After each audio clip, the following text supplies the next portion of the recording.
ICE stuff has been very interesting to follow because I have been talking about the optics of it, and I'm not sure that like masked guys in vans pulling abuela off the street into unmarked cars is not, I don't think it does a lot of good, but there's a lot of complicated things that seem to underpin what is happening there, and that you have upwards of 20 million illegal immigrants in the United States. This was done in a previous administration. How do you get rid of illegal immigrants that are embedded in your country? That's not something that I have any idea how you would do. And then you have sanctuary states, Minneapolis being one of them, where local law enforcement is not cooperating with federal law enforcement.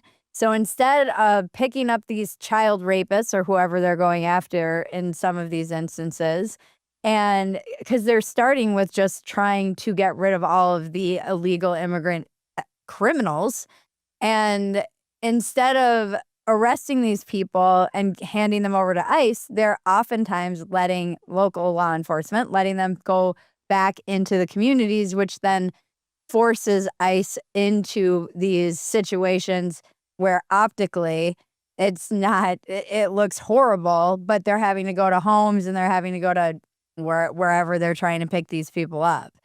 So you're not really seeing this kind of conflict in red states because local law enforcement is cooperating with ICE.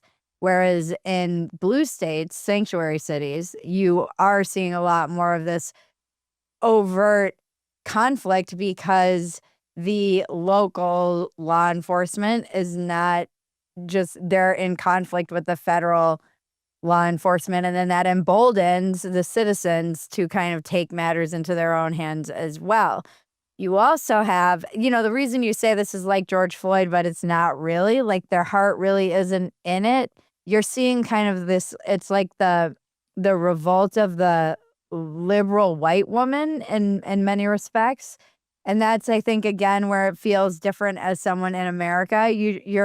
These are people who, again, oftentimes it feels like when I'm viewing the news, it is, as the late Scott Adams used to say, two Americas, one screen. So you have people who truly believe this is a fascist, white supremacist leader and an administration, and this is their Gestapo working on the streets to take these people off the streets, and they've believed this for 10 years, and it has only gotten worse.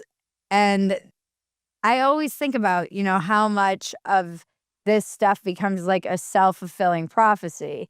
You believe that this is true, you start behaving as if this is true, as if you're fighting the Gestapo in a weird way, though, where you actually, like, if you're thinking this is like you're in Iran and you're fighting these like this is a group of men that are going around and they're just shooting anybody who's gonna confront them, then you would think there would be some sense of danger, although these women don't seem to have any real sense of fear or danger when they're confronting these people, because in many instances, the permission structure for a lot of this has been established, particularly since 2020 from George Floyd. So it does feel like it's downstream, but it doesn't seem like, the first time I feel like I even saw any people of color protesting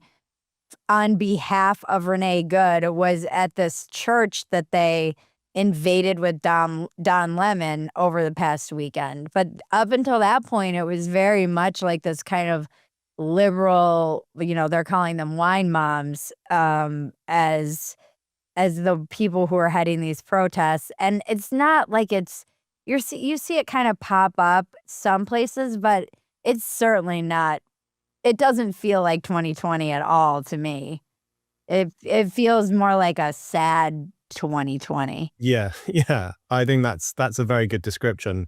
That's a very good opening, actually, to some of the things I wanted to ask you about. And I did want to ask you what's going on with white women, or rather, what's going on with liberal white women. I've seen you talking about it on your podcast, and it's an interesting question. And I don't want to diss Renee Good. I think what happened there was a real tragedy. I didn't like some of the right's response to it, where they seemed to be saying similar things about Renee Good that the left said about Charlie Kirk. And I just thought, God, are both sides as bad as each other when someone gets killed.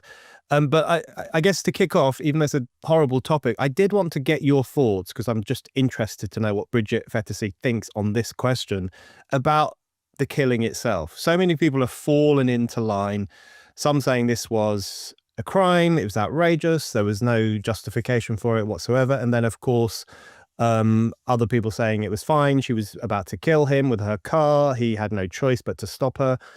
Have you come to a decision on that, or are you still waiting for further information? I mean, I would like more information. I think everybody here is the difference. I don't think everybody lines up. I actually do think that the left lines up immediately, but on the right, sure, you have the people who are immediately yelling domestic terrorists, and that's really no better than the other side, or cheering for it, although I don't think that that's the majority. I did see in the right-wing media people that I respect and follow and have come to see are the most somewhat sane over the past decade, they immediately say, well, let's get more information and let's see. So they're just trying to get to the truth of the situation.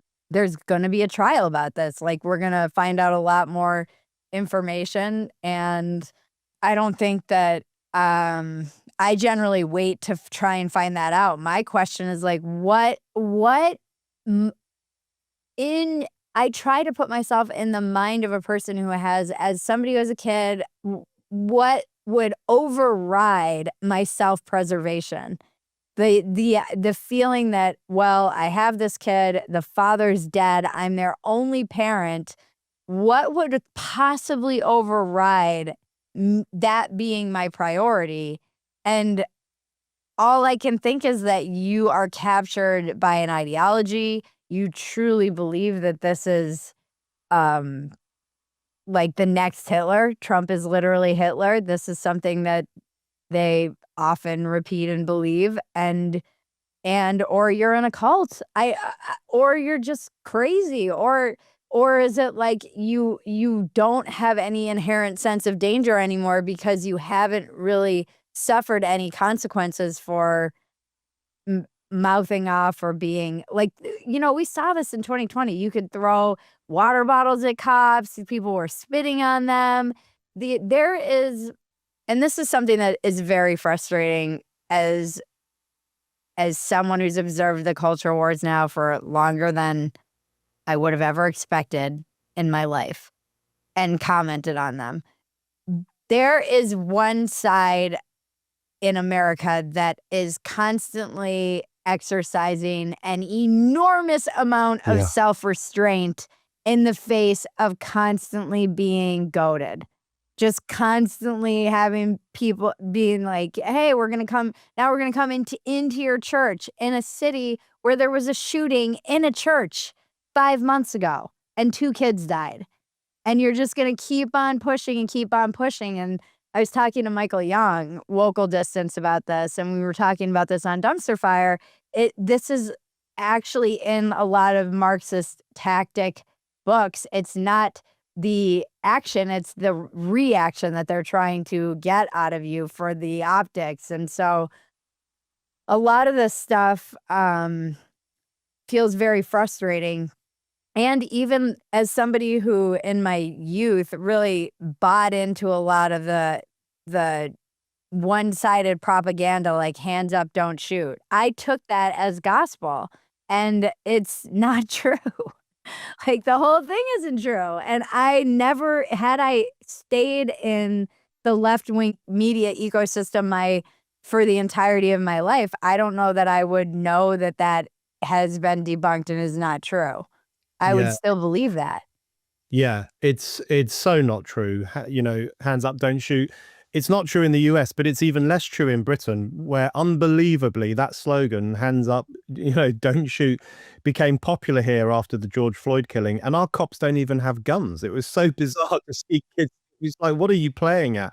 But yeah, I think that point about provocation is really important and well put, because I always remember when the protesters during the BLM era would scream at diners who were just eating their dinner on the side, you know, al fresco or having a drink, and they would scream at them saying, you know, say Black Lives Matter or else we're going to shove you around. You saw so much of that. And in fact, you saw it again after 7th of October, where people would get on the subway in New York City and said, are there any Zionists here? Or they would turn up at people's houses or at people's synagogues, and they're still doing that, and really provoke. And the patience of people who don't respond to that, and the patience of police who don't react when someone is screaming fascist in their face morning, noon, and night. I mean, that deserves a medal in and of itself. But you talk about how, you know, what would drive someone like Renee Good and all the other, you know, lots of liberal white women who are doing this.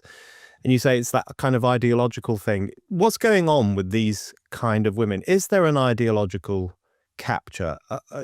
Do they really think they're on the side of right when they do this stuff? Is that Yeah. what they're thinking on the streets? Yeah, they do, definitely. They definitely think that there's like that kind of weird inherent racism that you saw where it is speaking on behalf of other people that might, and it was so funny. I was saying like the X algorithm is so crazy now. If you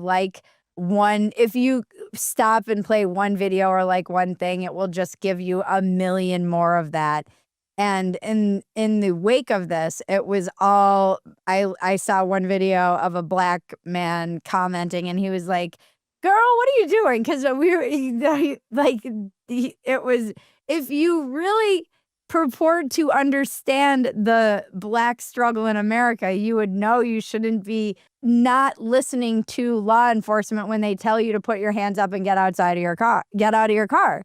You don't keep driving. Now, again, there is a lot of different perspectives. Some people say she was being given different directions by different ICE agents. Now, all of that will come to light. But in my own experience, you just listen to what they say. And generally, the last thing you do is move your car if there are police around it in any way, shape, or form. Even if you're getting conflicting instructions, you would know to just put your hands up and not do anything. You know, that should just be. And I was a bad kid who did a lot of drugs, so I had a lot more interactions with police, and like, that's when people call me a bootlegger. I'm like, I'm fucking terrified of the cops. I know the kinds of personalities that join law enforcement. We have seen plenty of corruption. We know they have a lot of problems with domestic abuse. It's not like I'm saying these are perfect people, although I also have no idea how they do their job. You are exposed to the scum of the earth all day long. Every single interaction could be life or death. And you have to also approach every single interaction as if you don't have all of this other information available to you that you have available to you. Every person is kind of this like, oh, well, we'll approach this as if they're innocent before I assume they're guilty, even though this piece of shit is probably guilty. You know, it's like, I don't even know how they do that job in their mind. So we like to like strip all of this away when we're talking about cops and whatnot. But I do think just from I always try to come to just basic, like, normie common sense. And I think most normies look at liberal white women and go, what, how entitled do you have to be to think that you're not putting yourself in danger in this situation, or that that you can just behave like this and there won't be any consequences for that. I don't fully understand it, because if you really believe that this is Hitler, and you believe that these people are like the SS, and then you would assume that you are going to get killed every time you even go try and interact with them, or you would assume that there would be very harsh consequences like they do in Iran every time they take the streets there. But they don't seem to have that. They don't seem to have that. And in fact, they will provoke these people in ways that you're like, so which is it? Yeah. Like, I don't think there were many people provoking Hitler's thugs. No. You know, I don't think the cops are the Gestapo or the SS, and even I wouldn't provoke them. So Yeah. it's so illogical, the kind of arguments they make.